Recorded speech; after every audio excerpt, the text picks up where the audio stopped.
Olá pessoal, vamos continuar dando sequência aos nossos vídeos, né? Hoje nós vamos entrar numa parte bem interessante, que é a parte de postar subir a nossa aplicação, né, para a nuvem.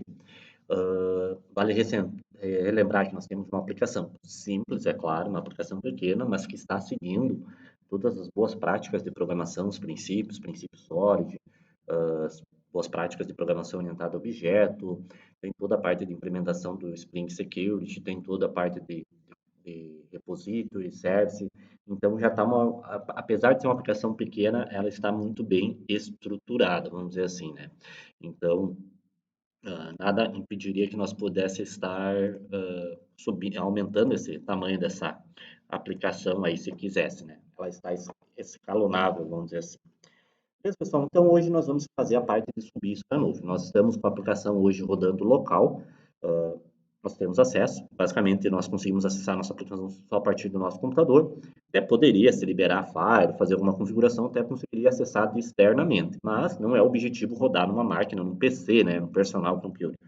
Então, a ideia é você colocar isso num servidor. A primeira questão que nós temos que ter em mente é que quando você trabalha com servidores, antigamente tinha muito no sistema, tu tinha um servidor físico e nele tu instalava um Linux, um Windows e instalava tudo ali dentro, back-end, banco de dados, tudo ali dentro, né? Então começou a se perceber que tudo junto dá muito problema. Então começou a se criar virtualização, criar máquinas virtuais separadas, separar os componentes. Na programação também foi através do microservice, né? Apesar da gente não ter nosso back-end ter sido feito de forma monolítica, vamos dizer assim, né? Nós fizemos cliente-servidor com back-end ali, mas na programação também temos os conceitos de microservices e tudo mais. E isso vai para redes, com microsegmentação de redes, vai para serviços. E hoje em dia, então, você tem, a nível de serviços e servidores, você tem os chamados containers, né? Por exemplo, os Dockers, né? Containers e tem outros tipos que você consegue separar minuciosamente, né, criar microsegmentações de sistemas com microservices. Cada container abrange um espaço específico de memória, existe uma segurança maior, questão de compartilhamento de recursos, né? Então não fica mais todo mundo acessando a mesma fonte, então fica bem separado isso, evita problemas. Então quando a gente fala em segmentação, você vai ter lá, por exemplo, aqui no nosso sistema, hoje nós temos no nosso computador, seja ele Windows, Linux, nós temos rodando aqui, por exemplo, o banco de dados rodando, temos o nosso Java rodando com o nosso back-end, então tudo rodando ali. Quando a gente vai subir isso para a nuvem, a gente começa a separar, né? A primeira coisa que a gente vai separar é o banco de dados em si. Então, nós temos o SGBD, que é o Postgres, que ele é o cara que gerencia essa nossa banco de dados. Então, esse cara tem que estar num servidor, num local, pelo menos, né? Num microservice, num Docker, num container, algo assim. E o nosso back-end vai estar em outro, certo? Hoje nós temos local, então, tanto é que a nossa configuração aqui para acessar o nosso banco de dados é local, localhost. Porém, nós não podemos ter isso, né? Se nós deixar assim, o sistema, quando nós subir na nuvem, o servidor que estiver lá na nuvem, seja, não importa, servidor Amazon, ABC, XY, não vai conseguir acessar o nosso serviço que está rodando numa máquina local, né? Localhost. Então, a primeira coisa que nós vamos fazer é criar o nosso banco de dados, certo? Na nuvem existem vários servidores que você pode estar utilizando, certo? Para banco de dados, a própria Amazon tem lá. Um deles que eu gosto de utilizar para as aulas é o Elephant SQL. Então vocês vão procurar lá Elephant, em inglês, né? SQL, ou vocês acessam direto elephantsql.com, né? Esse cara aqui, e ele nos dá serviços de Postgres, né? Então nós podemos criar instâncias de Postgres a partir do browser aqui, né, consegue e ter acesso a isso, certo? Então, para vocês, vocês vão criar uma conta. Então, deixa eu só dar remover esse cara aqui. Eu já tinha criado para teste, deixa eu só dar um remover nele aqui, só um pouquinho, pessoal. Beleza, removi a instância aqui. Eu vou dar um logout só para mostrar para vocês a tela de login, né? Então ele apresenta isso daqui. Vocês podem criar uma conta com e-mail, password, pode fazer uma conta com seu conta do GitHub, né? Ou com o Signinho with Google, né? Então conexão, autenticação via OAuth, né? Que o professor falou várias vezes em sala de aula, o OAuth 2.0, né? Então, no caso aqui, eu estou fazendo login com a minha conta institucional, né? Então, eu vou pegar aqui a minha conta institucional e eu faço login no nosso Elephant SQL, certo? Então, vou colocar aqui. Ele vai cair nesse dashboard, vai ver que aqui não tem nenhuma instância. Nós não vamos criar uma instância paga, nós vamos criar instâncias gratuitas para fazer testes, né? Então, claro, tem suas limitações, mas para nossos testes vai ser o suficiente. Então, ele já vai dizer aqui, vai dar uns alertas, dizendo que nós não podemos fazer uma instância paga, porque não tem informação de crédito, cartão de crédito, mas não há necessidade, né? Então, ele vai pedir aqui qual que é o plano. Então, esses planos, se você olhar aqui, tem as configurações deles, né? Tem, e também as limitações. Então, por exemplo, aqui nós temos um limite de 20 megabytes nesse nosso banco de dados free, vamos dizer assim, e 5 conexões concorrentes, né? Conexões simultâneas. Então, temos que ter esse detalhe aí, essa questão aqui e os outros bancos de dados, se você quiser pagar. No caso, o nome da instância, então, vou botar aqui Attitude Sound DB, né? Ele vai pedir qual que é a região que eu quero hospedar esse nosso banco de dados. Então, vocês vão perceber que o Elephant, ele trabalha utilizando servidores da Amazon, né? Então, ele vai apresentar as regiões da Amazon na qual a gente pode subir a nossa instância, né? Só um pouquinho, que está um pouquinho lenta aqui a minha conexão, mas logo já vai aparecer. Então, ele vai aparecer aqui, né? Então, tá ali a Amazon, vai ter as opções, se nós queremos estar em São Paulo, nos Estados Unidos, onde quer, podemos deixar aqui na opção mesmo de uh, São Paulo, né? E pode dar um review aqui, ele vai confirmar os dados, nós podemos botar Create Instance.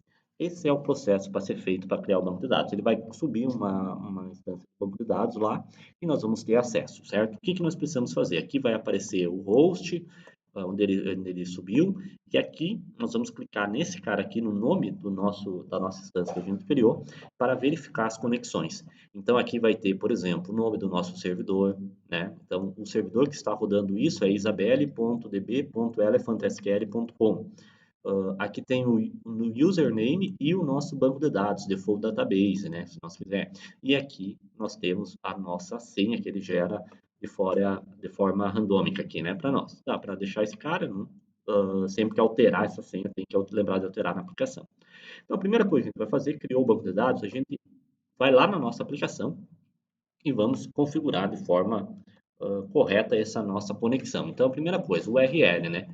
Então, o servidor que nós vamos estar acessando vai ser esse cara aqui, Isabelle, no meu caso, né? Mas vocês vão ter que acessar, e quando vocês acessarem, pode cair em um servidor diferente, uma máquina virtual diferente. Então, vocês vão pegar esse cara, vão copiar esse endereço aqui do server, tem que pegar ele sem pegar os parentes, né? Senão não é um endereço válido. E no lugar do localhost, que é o endereço do nosso servidor que está sendo usado no momento, nós vamos colocar esse cara. Então, vou dar o Ctrl V aqui. Certo? Então, vai estar ali essa configuração. E aqui o nome do banco de dados, lembrando que depois desse barra vem o nome do nosso banco de dados. E esse nós temos que pegar aqui também esse default database. Então, nós vamos pegar essa sequência de caracteres que ele gera aqui. Vou dar um copiar e vou dar um Ctrl V aqui, né? Certo? Então, aqui vai ser a URL para a nossa conexão, né? Ele vai pedir o username, o próprio, então aqui ele diz, ó, user in default database, é esse mesmo. Então, eu já posso aqui no lugar do username, que eu tenho Postgres ou o que seja, eu já coloco o mesmo nome. E o password, então, eu vou copiar aqui, ele tem a opção, né, de copiar o password. Eu vou copiar e vou colocar aqui nesse caso. Beleza? Então, essa é a primeira configuração que nós temos que fazer. E outra configuração importante é que, quando aquele diz, ó, ele tem no máximo 5 conexões simultâneas. Quando a gente starta a aplicação Spring, o Spring utiliza, entre várias bibliotecas, ele utiliza a Hikari, que é uma biblioteca de conexões, de controle de pool de conexões do nossa aplicação, né? Ele que vai controlar as conexões. Ele que vai abrir a conexão com o Postgres, ele que vai entrar em contato com isso, ele que vai gerenciar tudo isso. Por padrão, ele não tem um limite de conexões. Então, ele vai abrindo conexões, ele vai fechando conforme ele vai precisando. Porém, se nós deixarmos no modo livre, ele de cara ele já vai dar esse estouro do limite de 5 conexões simultâneas, porque ele faz várias conexões. É normal para agilizar o processo. Então, uma configuração que nós temos que fazer, já que nós estamos utilizando o banco de dados com plano free, né, sem muitas, com limitações, melhor dizendo, nós temos que vir aqui e colocar a seguinte configuração aqui no nosso Application Properties. Então, vou dar um Ctrl V aqui, vocês vão ver. É spring.datasource .ricari, que é o nome da nossa biblioteca que faz controle de pool, e nós vamos dizer maximum pool size, ou seja, no máximo 3 conexões. Podemos até aumentar aqui para 4 conexões? Não, vamos deixar 3. Por quê? Porque daqui a pouco a gente vai querer dar uma olhada nele, no sistema aqui, daí pode dar conflito de conexão. Então vamos deixar 3 mesmo, certo? Feito isso, pessoal, agora quando nós subirmos a nossa aplicação, nós deveremos estar conectando nesse cara aqui, se tudo correr bem, né? Tem que ter internet, é óbvio, porque agora nós não estamos mais conectando o localhost. Então eu vou pegar aqui, antes disso eu vou dar uma olhada aqui. Se nós olharmos nesse browser aqui, vocês vão ver que ele aparece aqui Tab Queries, ele diz aqui, ó, nenhuma tabela, porque não existe, né, nenhuma tabela lá rodando, né?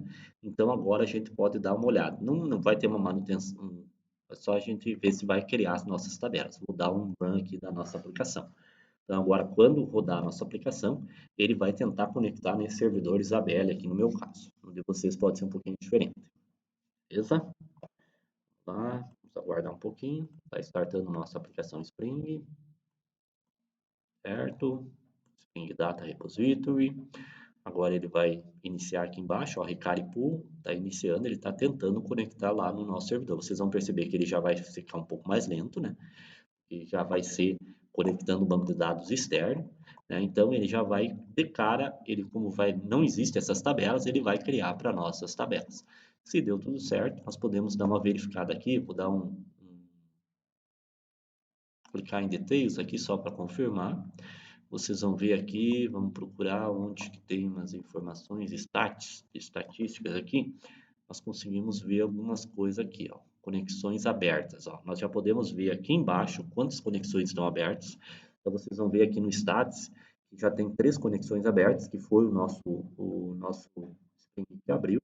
E ele já criou algumas tabelinhas aqui para nós, né? Então já criou as tabelas TB User, TB Playlist, TB, então tudo criadinho. Então, ou seja, nossa aplicação já está rodando aqui, já está consumindo esse nosso sistema. Então, se eu quisesse desinstalar o meu Postgres da minha máquina, agora já poderia, que iria estar rodando, certo, pessoal? Então, esse é o primeiro, é bem simples, então tem que lembrar só a única coisa, corrigir o endereço do servidor, com o nome do banco de dados, o usuário que é o mesmo, a senha e colocar essa linha. Essa linha é importante para não dar erro de conexões lá com estouro de máximo de conexões, beleza?